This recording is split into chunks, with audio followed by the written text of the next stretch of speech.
नमस्कार, वंदे मातरम। मैं बलदेव राजपूत, दुर्ग, छत्तीसगढ़ से। आज हम लोग बात करेंगे बीएससी फर्स्ट सेमेस्टर में फिजिक्स के फर्स्ट पेपर मतलब फिजिक्स के पेपर मैकेनिक्स के बारे में। मैं एक चीज़ क्लियर कर दूं कि आपको मेरे वीडियो में इंपॉर्टेंट क्वेश्चन के साथ साथ सिलेबस एनालिसिस भी मिलेगा, जिसकी मदद से आगे आने वाले टाइम पे आप ये एनालाइज कर पाएंगे कि किस प्रकार से हमको इंपॉर्टेंट क्वेश्चंस निकालने हैं। साथ ही इंपॉर्टेंट क्वेश्चंस के नाम पे मैं कोई भी क्वेश्चन आपको नहीं बताता। आपका जैसा भी पढ़ने का पैटर्न है उसके हिसाब से मैं इस वीडियो के अंत में आपको कंक्लूजन बताऊंगा कि अगर मैं आपकी जगह रहता तो किस प्रकार से पढ़ता। एक चीज़ याद रखिएगा, अभी बहुत सारे यूट्यूबर या टीचर्स ऐसे हैं जो अपनी वीडियोस में इंपॉर्टेंट क्वेश्चंस के नाम पे कुछ भी डाल देते हैं। आपको मेरी इस वीडियो पे आपको जो इंपॉर्टेंट टॉपिक हैं वो भी समझ में आएंगे, साथ ही आप सिलेबस को एनालाइज कर पाओगे, जिससे आगे आने वाले टाइम पे आपको काफ़ी ज़्यादा आसानी होगी। तो चलिए शुरू करते हैं 2024-25 सेशन के लिए बीएससी फर्स्ट सेमेस्टर में फिजिक्स का पेपर। तो देखिएगा, फिजिक्स फर्स्ट पेपर जो फर्स्ट सेमेस्टर का पहला पेपर है, पहला और दूसरा पेपर का कॉन्सेप्ट अब खत्म हो गया है। जो फर्स्ट सेमेस्टर में फिजिक्स का पेपर है उसका नाम मैकेनिक्स रखा गया है, जिसे हम लोग हिंदी में यांत्रिकी भी कहते हैं। यह है यूनिट नंबर 1 के बारे में बात कर रहा हूं मैं एक एक करके 4 वीडियो 4 अलग अलग यूनिट्स के बारे में डालूंगा। देखिएगा, यूनिट नंबर 1 में टोटल 3 चैप्टर हैं। तो सबसे पहले आते हैं चैप्टर नंबर फर्स्ट की तरफ। चैप्टर नंबर फर्स्ट में क्या है? Historical background. Historical background chapter के नाम से ही समझ में आ रहा है कि इस चैप्टर में जितने भी मैथमेटिशियन हुए हैं, इंडियन मैथमेटिशियन, उनके बारे में डिटेल से समझाया गया है।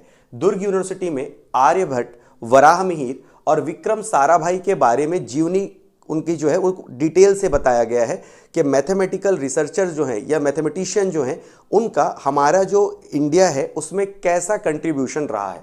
तो आर्यभट्ट के बारे में, वराहमिहिर के बारे में और विक्रम साराभाई के बारे में, जैसे हम लोग लेखकों के जीवनी याद करते थे, कवियों की जीवनी याद करते थे, ठीक उसी प्रकार इस जो चैप्टर है, चैप्टर के 2 भाग में से पहले भाग में इन मैथमेटिशियंस के बारे में डिटेल में जानने को मिलता है। आपको जो भी आप बुक पढ़ रहे होंगे आप उससे ले सकते हैं इनके बारे में डिटेल, या अगर आप चाहें तो यूट्यूब पे ऐसे बहुत सारे लेक्चर मिल जाएंगे जिनके बारे में, जिसकी सहायता से आप इनके बारे में और डिटेल से समझ सकते हैं। वहीं अगर इसके दूसरे टॉपिक की बात करूं इसी चैप्टर के, वो कहलाता है वेक्टर मतलब सदिश। इसमें 2 टाइप की क्वांटिटी होगी, स्केलर और वेक्टर क्वांटिटीज मतलब सदिश और अदिश राशियां।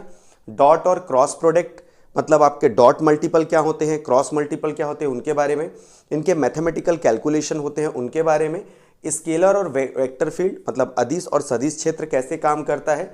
वहीं gradient of a scalar field मतलब ग्रेडियंट का मतलब होता है अपसरण या फिर इसे प्रवणता कहेंगे। प्रवणता जो है वो सदिश क्षेत्र में कैसे काम करती है। तो अगर पहला चैप्टर अगर आप अपन बात करें तो जहां पर मैंने हैशटैग लगाया हुआ है डॉट और क्रॉस प्रोडक्ट, ये आपको मैथमेटिकल एनालिसिस के साथ मिलेंगे। वहीं ग्रेडियंट ऑफ स्केलर फील्ड जो वाला जो टॉपिक है, मतलब जो सदिश क्षेत्र में आपका ग्रेडियंट कैसे बिहेव करता है, ये भी आपको डेरिवेशन को देखने को मिलेगा। अब आते हैं चैप्टर नंबर 2 की तरफ। चैप्टर नंबर 2 है आपका लॉ ऑफ मोशन मतलब गति के नियम। इसमें आते हैं न्यूटन्स लॉ, न्यूटन के नियम, न्यूटन के 3 नियम जो आपने 11-12 में पढ़े हैं वही हैं। System of particle and equation of motion, एक जो पार्टिकल रहता है मतलब पहले पार्टिकल के लिए मोशन कैसे काम करेगा, गति के समीकरण कैसे होंगे, दूसरे पार्टिकल के लिए कैसे काम करेगा, एन पार्टिकल के लिए कैसे काम करेगा, वो हम इसमें सीखते हैं। वहीं सेंटर ऑफ मास द्रव्यमान केंद्र, law of conservation of linear momentum, जो संवेग संरक्षण का नियम है वो किस प्रकार काम करता है उसके बारे में, और उससे रिलेटेड जो एग्जाम्पल हैं वो आते हैं।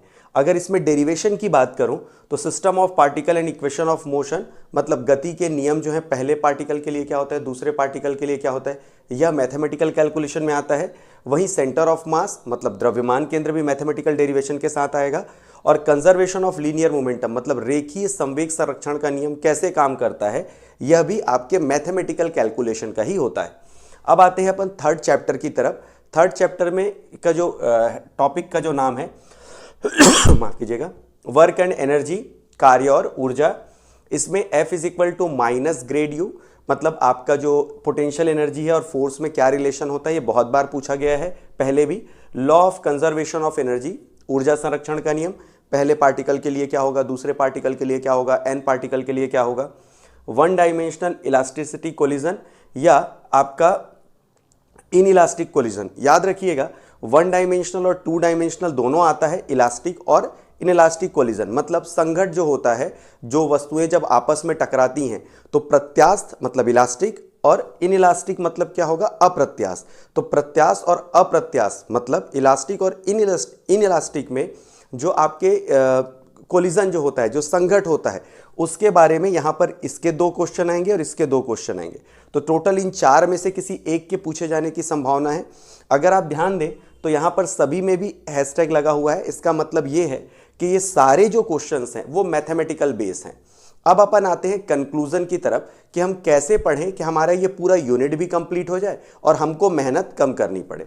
तो देखिएगा, वो बच्चे जिनका जो प्राइवेट कर रहे हैं, जो कोचिंग वगैरह नहीं जा रहे हैं, कॉलेज वगैरह नहीं जा रहे हैं, उनके साथ एक दिक्कत ये आती है कि आपका जो मैथमेटिकल कैलकुलेशन वाले क्वेश्चन है वो उनसे आसानी से नहीं बनते, जबकि वो थ्योरी वाले क्वेश्चंस को आसानी से रट सकते हैं।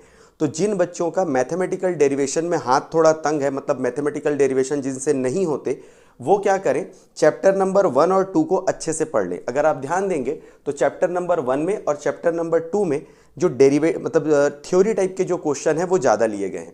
वहीं वो बच्चे जो कोचिंग जा रहे हैं या कॉलेज में अच्छे से पढ़ाई कर रहे हैं या घर में प्रॉपर नोट्स बना रहे हैं, वो चैप्टर नंबर 2 और 3 की तरफ जा सकते हैं, क्योंकि चैप्टर नंबर 2 और 3 में मैथमेटिकल कैलकुलेशन ज़्यादा है।